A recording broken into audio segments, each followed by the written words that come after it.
सुप्रभात बच्चों। देखिए कल के क्लास में हमने क्या क्या लिखा था। ओ और औ के शब्द, ओ और औ मात्रा से शुरू होने वाले शब्द हमने लिखे, पढ़े और इसे ध्यान में भी रखा है। आइए आज हम ओ और औ की मात्रा के शब्दों का कुछ अभ्यास करते हैं। कुछ चित्र मैंने यहाँ पर उतारे हैं जिन्हें आपको पहचान कर उन चित्रों के शब्दों को पूरा करना है। वो है, देखिए यहाँ पे कौन सा चित्र है, आप पहचानिए और बोलिए। ये 1 2 3 4 5 चित्र मैंने उतारे हैं। आप भी इसे उतारिए और इन चित्रों के शब्दों को पूरा कीजिए।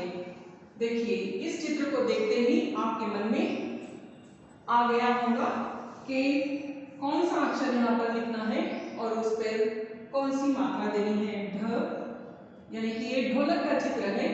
तो आप आइए हम लिखते हैं ढ। ढ में ओ की मात्रा तो बना ढोल, ढोल। और ये है, यह कौन सा चित्र है, पोटली जो बांधते हैं, कुछ रखकर हम उसे सिर्फ बांध देते हैं उसे। ये है प। प में ओ की मात्रा को, यानी कि पूरा बन गया पोटली। प में ओ की मात्रा पो, पोटली।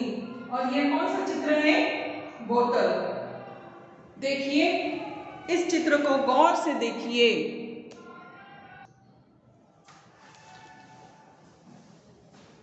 तो इस चित्र को हम देखते हुए इन शब्दों को पूरा करते हैं। ये कौन सा चित्र है, बोतल है। तो लिखिए ब। ब में ओ की मात्रा तो बना बोतल। यह इस चित्र को तो आप पहचाने लिए होंगे। देख कौन सा चित्र है ये है कौवा। तो क में ओ की मात्रा बना कौवा। यह कौन सा चित्र है, पौधा। तो लिखिए प में औ की मात्रा पौधा। तो इन चित्रों को देखते हुए इन शब्दों को हमने पूरा कर दिए हैं। तो इसी वाक्य से, यानी कि ओ की मात्रा से शुरू होने वाले कुछ वाक्य मैंने यहाँ पर लिखे हैं। आइए हम उसे पढ़ते हैं। गोपाल एक छोटा बालक है, वह अपने आप को छोटा जादूगर कहता है।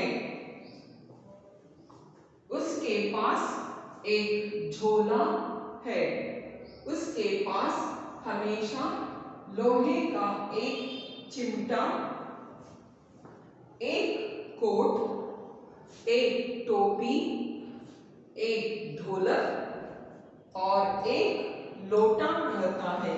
यानी कि जहां पर भी ओ की मात्रा के शब्द हैं, वहां पर आप किसी रंग से, हरा, लाल, नीला, उस रंग से आप रेखांकित कीजिए। ऐसे गोपाल एक छोटा बालक है। यहाँ पे जितने भी ओ की मात्रा के शब्द हैं उसे आप रेखांकित कर सकते हैं। गोपाल एक छोटा बालक है, वह अपने आप को, देखिए आप को छोटा जादूगर कहता है।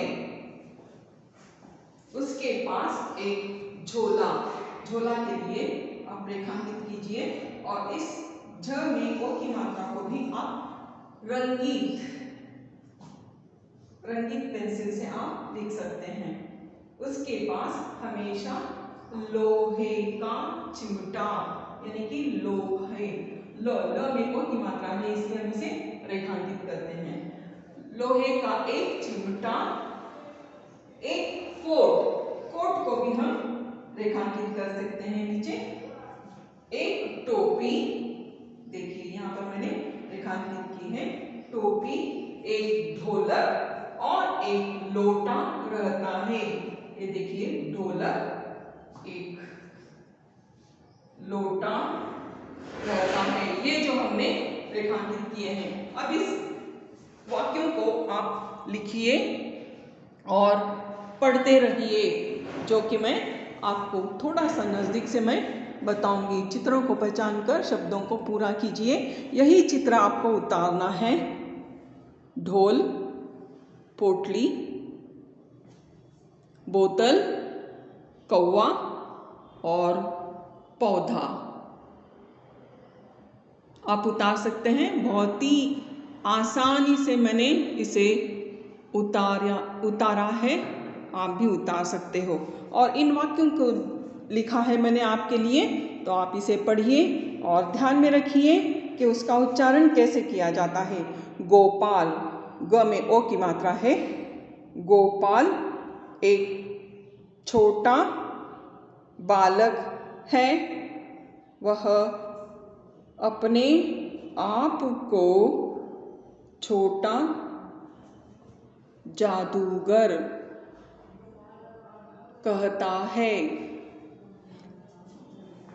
उसके पास एक झोला है। उसके पास हमेशा लोहे का एक चिमटा, एक टोपी, एक कोट, एक टोपी, एक ढोलक और एक लोटा रहता है। जो इन छोटे छोटे वाक्यों को मैंने लिखे हैं, 4 या 5 वाक्य हैं। आप इसे ज़रूर देखिए और लिखिए, लिखने की प्रैक्टिस कीजिए। सुंदर अक्षरों में इसे लिखते रहिएगा।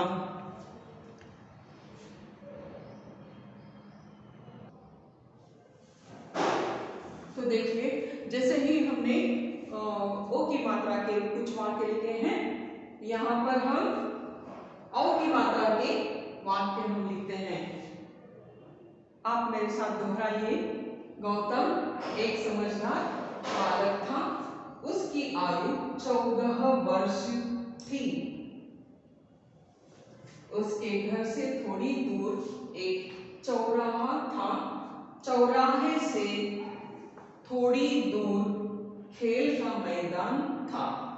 ये जो वाक्य हमने लिखे हैं, उसमें आप औ की मात्रा के शब्द कौन से हैं, उसे पहचान कर आप रेखांकित कीजिए।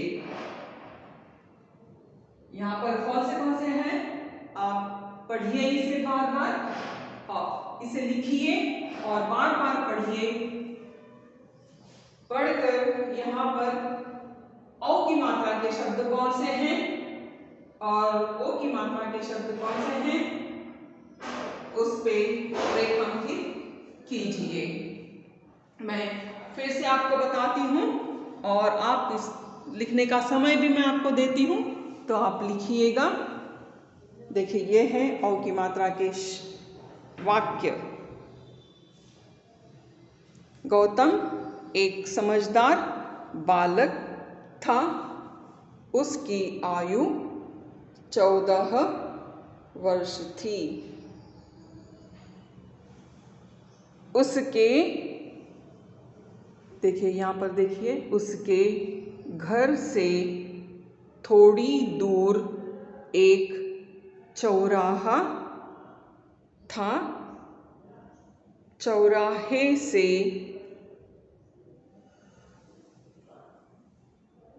थोड़ी दूर खेल का मैदान था। ये है, आप इन वाक्यों को लिखिए और बार बार पढ़िए और इन चित्रों को भी आप उतारिए।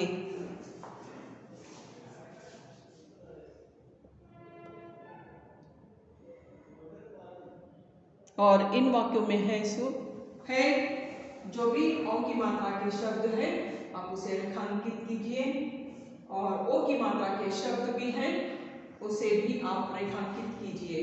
पहले मैंने जो दिए थे ओ की मात्रा के शब्द, उसमें भी आप रंगीन पेंसिलों से रेखांकित कीजिए और इसमें भी जितने भी आप ओ और औ की मात्रा के शब्द हैं, उसे भी रंगीन पेंसिल से आप रेखांकित कीजिए।